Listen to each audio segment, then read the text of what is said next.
주님 오셔서 여러분들에게 기쁨과 즐거움과 구원과 영생과 천국을 허락해 주셨습니다. 12월 달만 예수 그리스도의 탄생을 기뻐하는 것이 아니라 여러분 삶 속에서 그리고 영원토록 예수 그리스도와 함께 있는 이 축복이야말로 우리들에게 큰 기쁨인 줄로 믿습니다. 메리 크리스마스. 항상 예수 그리스도의 기쁨을 누리시기를 바랍니다. 오늘 말씀은 누구나가 다 익숙한 말씀이고 또 누구나가 좋아하는 말씀입니다.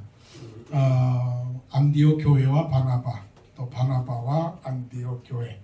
그래서 안디옥 교회와 바나바는 뗄 수가 없고 또 바나바와 안디옥 교회는 뗄 수가 없습니다. 예수님께서 승천하시면서 예루살렘 교회를 결국은 세우셨는데, 또한 예루살렘 교회와 제1호 교회라고 한다면 안디옥 교회는 제2의 교회가 되었습니다. 근데 하나님께서 원하시는 교회는 예루살렘 교회도 하나님께서 원하시는 교회였지만, 또 안디옥 교회는 더욱더 하나님의 뜻을 쫓아 세워진 아름다운 교회였습니다. 오늘 말씀을 통해서 어떻게 바나바와 안디옥 교회가 서로 합력하여 선을 이루었는가, 그것을 보도록 하겠습니다. 19절 말씀에 보니까 그때에 스데반의 일로 일어난 환난으로 말미암아 흩어진 자들이, 그때에라고 하는 것은 바로 지금 우리가 살고 있는 이때에, 옛날에, 과거에, 지금, 그리고 미래에, 그런 말입니다. 바로 하나님의 때에라고 하는 말이죠. 하나님이 정하신 때에, 그것은 우리 인생의 때가 되는 것이고 또 역사의 하나의 시점이 되기도 하는 것이죠. 근데 그때에 무슨 일이 일어났습니까? 스데반의 일로 일어난 환난, 스데반의 일로 일어난 환난, 누구로 인한 전쟁, 누구로 인한 아픔, 또 누구로 인한 싸움과 고통과 또 경제적 불경기, 정치적인 탄압, 때로는 고립, 때로는 외로움, 고독, 질병, 이런 여러 가지 일들입니다. 그러므로 그때의 스데반의 일로 일어난 환난이라고 하는 것은 우리 삶에 일어나는 여러 가지 일들, 생사화복, 흥망성쇠, 만 가지 일들을 말하는 것이죠. 그것은 결국 한마디로 말하면 슬픔이고요. 그리고 그것은 절망이고요. 그것은 고통입니다. 이 세상은 어떤 세상일까요? 고통의 세상입니다. 눈물 없이 못 사는 세상입니다. 그래서 어느 누구가 말하기를 눈물 젖은 빵을 먹어보지 아니하는 사람, 그 사람하고는 삶을 논하지 말라라고 하는 그런 익숙한 단어도 있지요. 자, 스데반의 일로 일어난 환난, 이것은 참 불행이라고 생각할 수 있습니다. 그런데 그 일로 인해서 어떤 일이 일어났습니까? 다 흩어졌습니다. 살 수가 없고 또 살 길을 찾아서 핍박을 피해서 다 흩어졌는데, 흩어진 자들이 어디까지 갔느냐면 베니게로 갔고요, 구브로로 갔고요, 안디옥까지 이르렀습니다. 베니게는 시리아 북쪽을 말하는 것이고요, 이스라엘 위에 레바논, 조르단 위에 레바논 위에 시리아, 그러니까 레바논의 북쪽 쪽에 있는 동네가 베니게입니다. 아직은 바다를 건너가지 않았죠. 자, 베니게로 북쪽으로 올라갔습니다. 구브로는 요즘 말로 말하면 키프로스입니다. 사이프로스입니다. 터키 남쪽에 있는 섬을 말하는 거죠. 휴양지도 되지만 이 섬나라입니다. 섬에까지 배를 타고 도망가게 되었죠. 안디옥은 지금의 터키 북쪽, 중부 이쪽에 있는 것을 말합니다. 그러니까 예루살렘에서 핍박이 일어나니까 예루살렘에 있는 성도들이 다 뿔뿔이 흩어졌습니다. 이 흩어졌다라고 하는 것을 뭐라고 말하냐면 스프레드 했다. 또 헬라어 말로 말하면 디아스포라라고 말합니다. 디아스포라, 흩어진 사람들.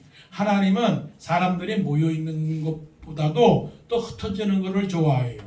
그래서 예루살렘과 온 유대와 사마리아와 땅끝까지 어떻게 해요? 땅끝까지 복음을 전하라고 말씀하시는 것은 땅끝까지 흩어지라 말씀하셨습니다. 유대인들도 이 전 세계에 흩어졌습니다. 중국 사람들도 흩어졌습니다. 한국 사람들도 세상에 다 많이 흩어졌습니다. 그런데 유대인이 흩어진 것은 돈 벌려고 흩어진 것이고요. 중국 사람들이 흩어진 것은 음식점을 차리려고 흩어진 것이지만 한국 사람들이 흩어진 것은 왜 흩어졌느냐 하면 교회를 세우기 위하여 흩어졌습니다. 할렐루야. 이게 바로 하나님의 뜻이죠. 이민자로서 생각해야 되는 중요한 하나의 깨달음은 뭐냐면 나를 왜 미국으로 보내셨을까 하는 그 질문을 항상 가지고 대답을 가져야 되는데 바로 이거예요. 어떤 거예요? 이거를 우리말로 말하면 한국에서 미국으로 이렇게 흩어져 나온 것은 그 다음에 베니게와 구브라와 안디옥까지 이르러 유대인에게만 말씀을 전하는데 말씀을 어떻게 해요? 전하는데 교회를 세우는데 말씀을 믿는데 그렇구나 나를 흩어지게 만들었구나 내가 한국 땅에서 태어났지만 미국에서 살 수밖에 없던 이유는 하나님의 커다란 목적이 있었구나. 그러니까 사실은 고통을 당했지만은 그 고통 뒤에는 뭐가 있어요? 하나님의 깊은 뜻이 있는 겁니다. 아직은 모르죠. 그러나 하나님은 나를 통하여 놀라운 하나님의 역사를 이루신다는 것을 생각할 때 우리는 그 뜻을 깨달아야 되는 것입니다. 그렇기 때문에 고통은 고통이 아니라 축복이고요. 고난은 고난이 아니라 그것은 하나님의 기쁨의 선물을 준비하고자 하는 하나의 서곡이 된다는 것입니다. 그러게 지금은 울지만 나중에는 웃음이 찾아오게 되는 거죠. 그래서 하나님께서 정하신 뜻이 있고요. 그 목적하실 그 일이 이룰 때가 있기 때문에 우리는 언제나 하나님의 역사, 하나님의 계획을 볼 수 있는 하나님과 똑같은 눈. 그게 바로 동시성의 믿음을 가져야 된다는 거예요. 믿음이라고 하는 건 뭐냐면 하나님의 눈과 우리의 눈이 같은 시력을 가져야 되는 거예요. 우리의 눈이 얼마나 믿음의 시력이 부족하느냐 하면 울 때는 너무 울어요. 괴로울 때는 너무 괴롭다고 하나님을 원망해요. 그런데 하나님은 우리를 바라보시고 뭐라고 말씀하시느냐 하면 현재의 고난은 장차 우리에게 다가올 영광과 좋게 비교할 수 없도다. 욥이 그렇게 말씀을 했어요. 앞으로 내가 앞으로 가도 보이지 아니하고 뒤로 가도 계시지 아니하는구나. 그가 왼편에서 일하시나 만날 수가 없고 그가 오른편으로 돌이키시나 배울 수가 없구나. 하나님은 숨어서 일하시는 하나님이시라고요. 지금까지 돌아온 인생 오게 되면 하나님은 나를 붙들고 일하시고 계세요. 어떻게 내가 여기까지 오게 되었을까? 그 신비한 비밀은 하나님의 커다란 세계관이 있어요. 그거는 하나님이 세상을 이처럼 사랑하사 독생자를 주셨으니 이는 저를 믿는 자마다 멸망치 않고 영생을 얻게 하려 함이라. 이것이 기독교 세계관이에요. 그러니까 그 기독교 세계관에 내가 포함되어 있는 겁니다. 목사를 통해서 말씀을 증거하게 하고 장로를 통해서 교회를 지키게 하시고 권사를 통해서 기도하게 하시고 집사를 통해서 일하게 하시고 가정을 주셔서 자손이 번성케 하고 아들 딸을 주셔서 결혼하게 하시고 그 믿음의 후손들이 이 땅에서 계속적으로 번성하여 온 전 세계가 하나님의 말씀으로 복음화될 수 있기를 원해서 하나님은 이 땅에 우리들을 부르셨다라고 하는 것을 우리는 깨달아야 됩니다. 그래서 하나님의 동시성은 하나님께서 갖고 계신 그 눈을 그대로 가지시고 지금은 힘들지만 그러나 하나님은 그 비밀의 뜻을 갖고 있구나 하는 것을 우리는 깨달아야 되겠지요. 자, 말씀을 봅시다. 19절의 말씀은 아직이에요. 아직. 그럼에도 불구하고 깨달았음에도 불구하고 복음을 전해야 되는데 그 복음을 어디요? 유대인에게만 전해요. 아직까지 초보 단계, 아직까지 유아기적인 단계예요. 우리가 사람들을 보잖아요. 성도들을 보잖아요. 그런데 우리 마음에 무슨 생각이 들어요? 아직도 멀었군. 아직도 미성숙한데 아직도 열심히 덜하다. 어떡하지? 괜찮습니다. 왜 괜찮느냐 하면 19절에 하나님께서 그렇게 회초리를 들고서 백성들, 성도들을 다 흩어지게 만들었는데 그것도 깨닫지 못하고 말씀은 전하긴 전하는데 누구에게만 전해요? 유대인에게만 전한다. 하나님이 보시고 뭐라 그러겠어요? 아이고 안타깝다. 그거밖에 모르느냐. 너희들은 내 뜻을 모르느냐. 잘하긴 잘하는데 아직도 부족하구나. 그런데도 하나님은 그것을 가지고서 일하시고 계시니 아직은 모자래도 아직은 없어도 아직까지는 풍성하지 못해도 그래도 기다려주시는 하나님을 믿으신다면 자기 자신에게도 오래 참고 다른 사람에게도 오래 참고 이 세상에도 오래 참는 인내가 필요한 겁니다. 아이고 그 사람들이 그 정도밖에 못해. 그래도 참으셔야 됩니다. 하나님께서 사도행전 1장에 주시는 제자들에게 주신 그 위대한 지상명령 앞에서 아직까지도 11장까지 왔는데 그것이 때로는 10년이 걸리고 11년이 왔는데 아직까지도 이 성도들이 유대인에게만 말씀을 전한다. 자기들끼리만 복음을 받고 자기들끼리만 교제하고 자기들끼리만 아브라함의 자손이고 이방인들은 말씀을 듣지 않는다라고 그렇게 생각하는 그런 좁은 시야를 아직도 1장에서부터 11장까지 와서 깨닫지 못하는데 하나님이야 오죽이나 답답하시겠어요. 그렇지만 하나님은 일하신다는 것을 깨달으시고 더 기도하시고 더 기다리시고 더 참으시고 더 용납하시고 관용하시고 더 하나님을 향하여 소망을 가지시기를 바랍니다. 왜요? 20장에 있으니까. 20절에 이 말씀이 있으니까요. 그 중에 구브로와 구레네 몇 사람이 안디옥에 이르러 아브라함이 마침내 가나안 땅에 들어갔다라고 하는 창세기 12장의 말씀처럼 20절에 뭐라고 말씀하세요? 유대인에게만 말씀을 전함에도 불구하고 20절에 그 중에 마침내 파이널리 구브로와 구레네 몇 사람이 안디옥에 이르러 헬라인에게도 말하여 주 예수를 전파하니 이거는 빵파를 나팔을 불어야 되는 거예요. 박수를 쳐야 되는 거예요. 노래를 불러야 되는 거예요. 이거는 그야말로 파이어웍을 해야 되는 거예요.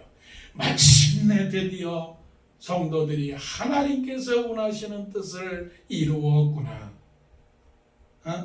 베토벤의 정말 그 영광의 합창곡, 전원합창곡을 부르는 그러는 그 위대한 노래, 그 위대한 예배, 박수를 쳐도 1시간 안에 열을 365일을 박수를 쳐도 잘했어요, 정말 잘했어요 라고 박수를 칠 수밖에 없는 이 초점, 이 포인트라고 해요. 포인트.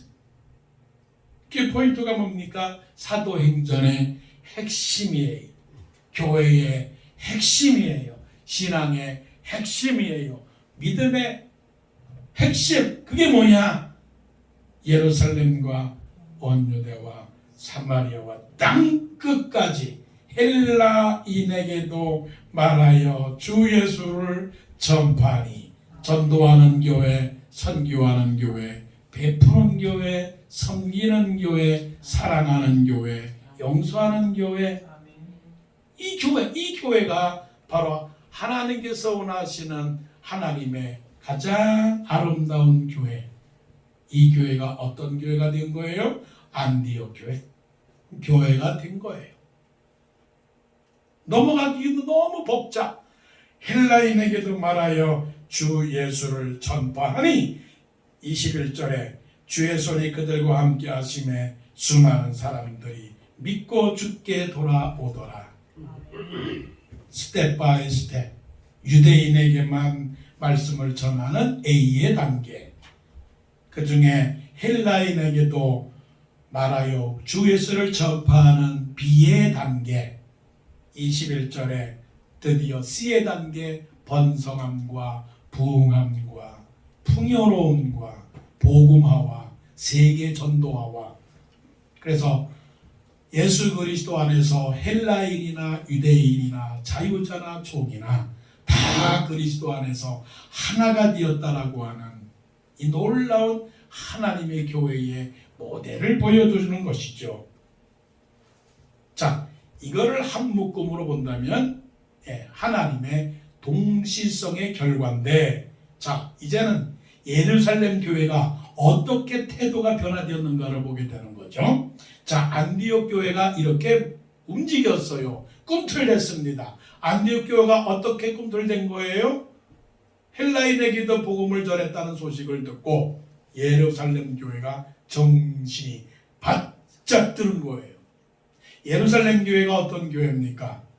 고전적인 교회, 옛날 교회, 전통적인 교회, 또 어떤 교회? 자기 중심적인 교회, 때로는 종족 중심적인 교회, 집단 교회, 고립된 교회, 유대인들만 모이는 교회, 그래서 유대인들을 우선으로 하는 교회, 그래서 헬라파 과부들은 무시를 당하는 교회, 그런 교회였는데 헬라인에게도 복음을 전받았다라고 하는 말씀을 듣고 소식을 듣고 보세요. 움직이기 시작했어요. 안디옥 교회가 움직이니까 예루살렘 교회가 움직였습니다. 22절 보세요. 예루살렘 교회가 이 사람들의 소문을 듣고라고 하는 건 루머가 아니에요. 루머가 뉴스예요. 뉴스. 우리는 루머하고 뉴스하고 조금 혼동한단 말이에요. 여러분, 교회에 뉴스를 전합니까? 아니면 교회에 루머를 전합니까? 이거는 소문이라고 하는 건 소식을 말하는 거예요. 소문. 풍문이 아니에요. 풍문. 뉴스. 굿뉴스예요. 굿뉴스가 뭐냐면, 야, 저 교회가 싸우더라. 저 교회가 안 좋더라. 이거는 풍문이고, 그 교회가 부흥하더라. 그 교회가 사랑스럽더라. 그 교회가 기도하더라. 그 교회가 부흥하더라. 이게 바로 소문이라고요. 그 소문을 예루살렘 교회가 들었어요. 듣고서 이 사람들의 소문을 듣고 바나바를 안디옥까지 보내니. 이상하지 않아요? 어떻게 예루살렘 교회가 이런 소문을 듣고 결정을 했는데 누구를 보냈습니까? 바나바를 안디옥까지 보냈다라고 하는 사실이 의문스럽지가 않아요? 여러분, 자연스러운 거예요. 여러분, 고질적인 편견과 전통, 습관, 경험, 역사라고 하는 건 단숨에 깨지지 않아요. 자기 자신을 보세요. 여러분들의 식생활 습관을 깨집니까? 안 깨집니까? 바꾸기가 힘들어요. 바꿀 때는 있어요. 자기 몸이 생사가 위태로울 때는 바꿉니다. 설탕 많이 넣지 마세요.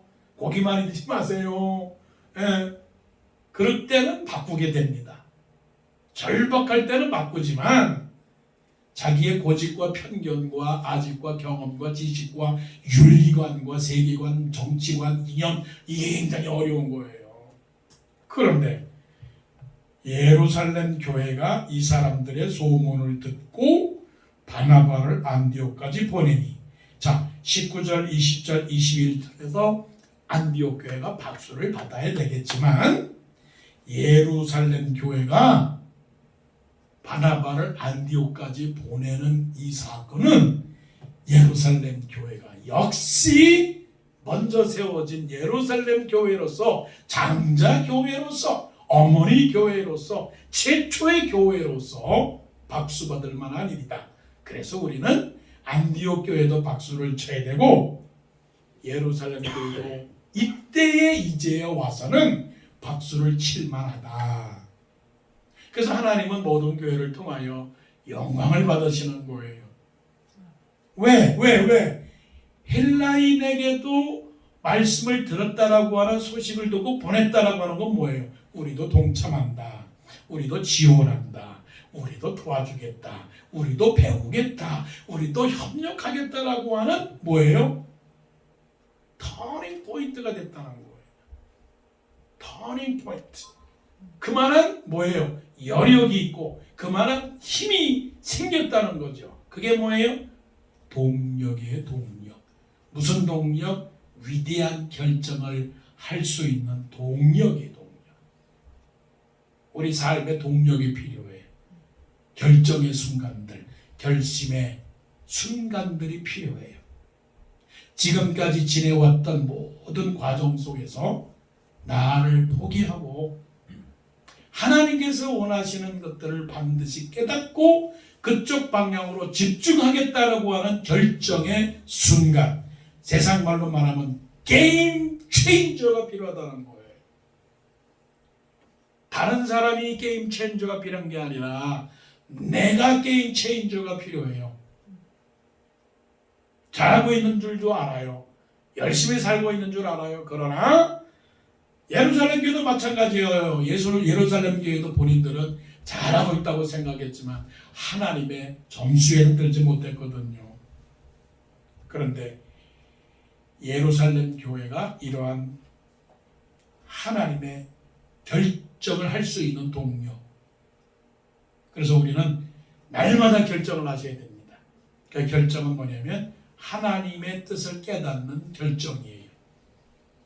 하나님의 뜻을 무엇인가를 깨닫는 결정이에요. 많으나 적으나 중요하지 않아요. 내가 신분이 높으나 신분이 낮으나 중요하지 않아요.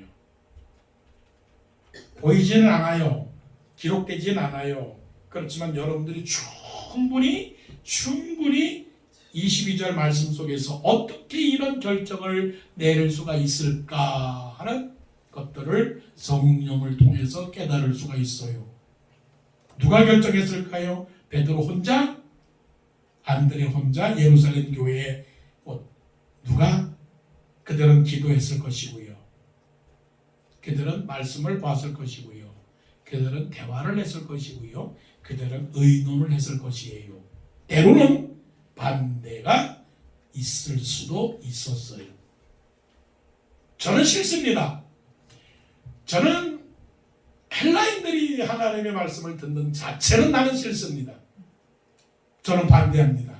있었겠습니까? 없었겠습니까? 있었겠지요. 사람 사는 사회인데 전부 다가 찬성했겠습니까? 반대도 했겠지요. 그런데 문제는 무난하게, 이걸 말로 말하면 은혜스럽게, 찬성한 사람들은 자기의 공을 자랑하지 않고 반대한 사람들을 향하여서는 미워하지 않고 하나님께서 원하시니 우리가 다 같이 이 일에 협력하십시다 라고 바나바를 보냈다는 거죠. 바나바가 어떤 사람이에요? 구브로에서 난 레위 족속이에요. 이름은 요셉이라고 하는데 별명은 바나바라고 하는 거예요. 바나바가 무슨 말이에요? 위로하는 사람, 격려하는 사람. 이 사람을 보냈어요. 하나님은 누구를 보내기를 원해요? 하나님의 사람을 보내요. 그 하나님의 사람이 24절에 이렇게 말씀합니다. 바나바는 착한 사람이요 성령과 믿음이 충만한 사람이라 이에 큰 무리가 주께 더하여지더라. 한 사람이 잘하면 많은 사람이 혜택을 볼 수 있는 거죠. 예루살렘 교회는 동력이 있었습니다. 동력. 여러분들도 또 우리 교회도 그러한 동력이 있기를 원합니다. 그래서 우리는 부지런히 하나님 앞에서 묵상해야 됩니다. 목사는 더 그렇고요. 왜요? 하나님께서 주신 교회, 장로님들이 날마다 주일마다 와서 기도하는 기도의 제목이 뭡니까? 하나님께서 교회를 지켜주시고 교회를 인도해 달라고 기도하지 않습니까? 그러니 장로님들이 기도하는 만큼 목사는 더욱더 긴장감을 가지고 생각하게 되는 것이죠. 그래서 어떤 결정이든지 그것이 하나님께서 원하시는 결정이라고 하는 것들을 생각을 해야 되겠죠. 그 결정 가운데서 바나바를 보냈다라고 하는 이 중요한 결정이요. 사람을 세우는 결정이요. 중요한 결정이죠. 자, 하나님과의 똑같은 눈, 또 하나님의 뜻을 결정할 수 있는 동력, 힘, 파워, 그 다음에 바나바와 같은 그 함께 느낄 수 있는 동감, 동질 의식, 동역의 의식, 동일의 의식, 함께 느끼는 이심전심의 마음, 이게 뭡니까? 이게 믿음이라고요. 이런 믿음의 사람이 결국은 하나님의 뜻을 이루는 사람이고, 이런 사람이 결국은 안디옥 교회를 대표하는 것이고, 예루살렘 교회를 대표하는 것이고 이런 사람이 있기 때문에 결국은 안디옥 교회가 하나님의 교회로서 성장할 수 있었던 거죠. 자, 안디옥에 갔습니다. 바나바가 안디옥에 갔는데 가서 보니까 23절에 하나님의 은혜를 보고 기뻐하여 모든 사람에게 굳건한 마음으로 주와 함께 머물러 있으라. 바나바가 그 성도들을 향하여 권면합니다. 그 권면하는데 조금 어려운 권면이에요. 그 어려운 권면은 뭐냐면 하나님의 은혜를 보고 굳건한 마음으로 주와 함께 머물러 있으라. 바나바가 처음으로 가가지고 그 안디옥 교회에 가서 처음으로 가가지고 교인들에게 해주는 권면이 이 권면이에요. 여러분들에게 해줄 수 있는 권면이 있다면 어떤 권면을 듣기를 바라요? 우리의 기도가 어떤 기도입니까? 여러분 한번 기도의 제목을 생각을 해보세요. 목사님 기도해 주세요 라고 말하면 어떤 기도를 원하세요? 건강하기를 바라요, 잘 되기를 바라요, 부자 되기를 바라요, 성공하기를 바라요, 승진하기를 바라요, 합격하기를 바라요. 그런 기도겠지요.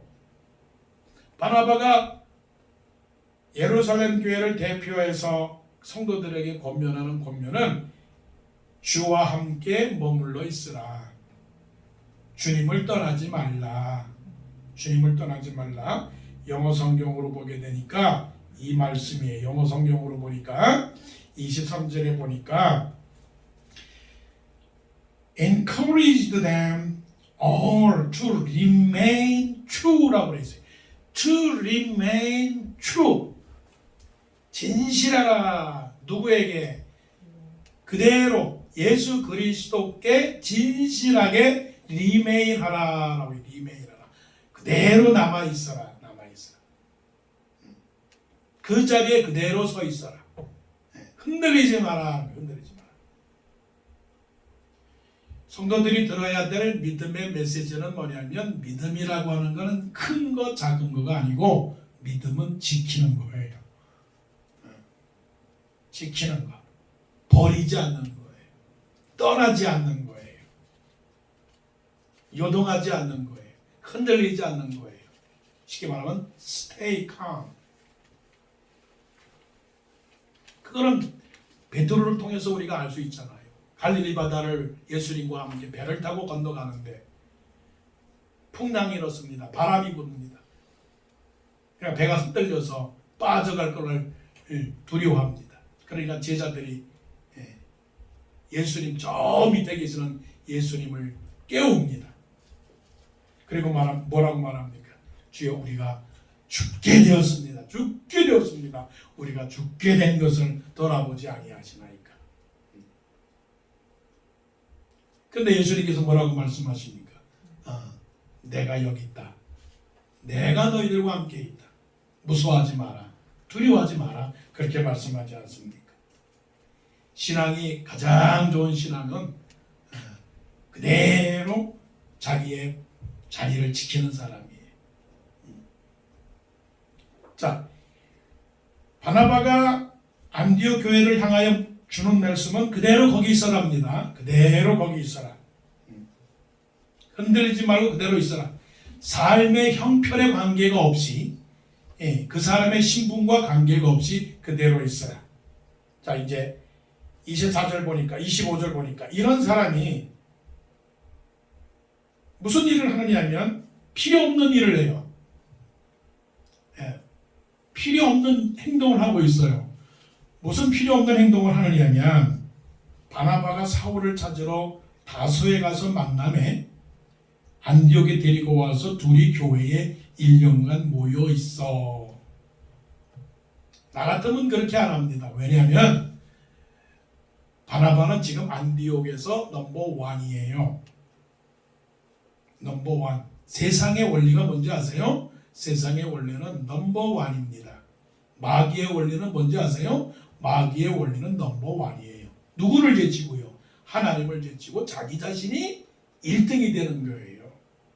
한번 곰곰이 한번 세상을 분석해 보세요. 세상의 원리는 내가 1등 되는 거예요. 예수님께서 뭐라고 말씀하셨어요? 먼저 된 자가 나중되고 나중된 자가 먼저 되니라. 하나님은 교만한 자를 물리치시고 겸손한 자에게는 은혜를 주신다라고 그렇게 말씀하시잖아요. 세상이 별거 없어요. 내가 제일이에요. 내가 높아지면 되는 거고요. 내 목소리가 크면 되는 것이고요. 내가 많아지면 되는 것이고요. 내가 커지면 되는 거예요. 그게 마귀예요. 자, 그렇다면 이제 안디옥 교회를 가서 보십시다. 안디옥 교회 성도들이 옵니다. 성도들이 옵니다. 그러면 인사를 누구에게 합니까? 아유, 바나바 집사님, 바나바 목사님, 바나바 장로님, 그렇게 인사하겠지요. 모든 초점이 누구에게 있어요? 바나바예요. 바나바. 사람들이 말을 합니다. 바나바 때문에 우리 교회가 이렇게 된 거야. 바나바가 있었기 때문에, 그 사람의 믿음 때문에, 그 사람의 인격 때문에 우리가 2사람밖에 없었고 3사람밖에 없었는데, 갑작스럽게 우리 교회가, 안디옥 교회가 부흥된 이유는 뭐야? 큰 무리가 죽게 도와주더라. 바나바야, 바나바. 영웅이에요. 사람들은 영웅을 만들기를 원해요. 물론 우리 교회는 영웅은 없지요. 다 군사들밖에 없죠. 근데 세상은요, 하물며 다른 데서도, 교회 안에서도, 기독교 안에서도 영웅 만들기를 바라는 거예요. 영웅 만들기. 기독교의 신화, 레전드. 교회에는, 세상은 레전드가 필요하지만 교회 안에서는 레전드라고 하는 인물 자체가 필요가 없어요. 왜냐하면 바나바는 다 자기에게 집중이 되잖아요. 이리 오세요. 식사 대접해 드릴게요. 좋은 거 드릴게요. 좋은 선물 드릴게요. 어떻게 해서라도 바나바는 최고의 권력자입니다. 교회 안의 권력자. 아니, 교회 안에 무슨 권력이 필요해요? 교회 안에도 마귀의 꼬임을 받으면 권력이 들어가요. 권력이. 내가 헌금을 제일 많이 내는 사람이다. 내가 교회 제일 오래된 사람이다. 내가 교회 최고의 연장자다. 내가 교회를 세운 그런 담임 목사다. 자, 근데 바나바가 사울을 찾으러 다소에 가서, 자, 여기서 이제 중요한 건 사울은 어떤 사람인가?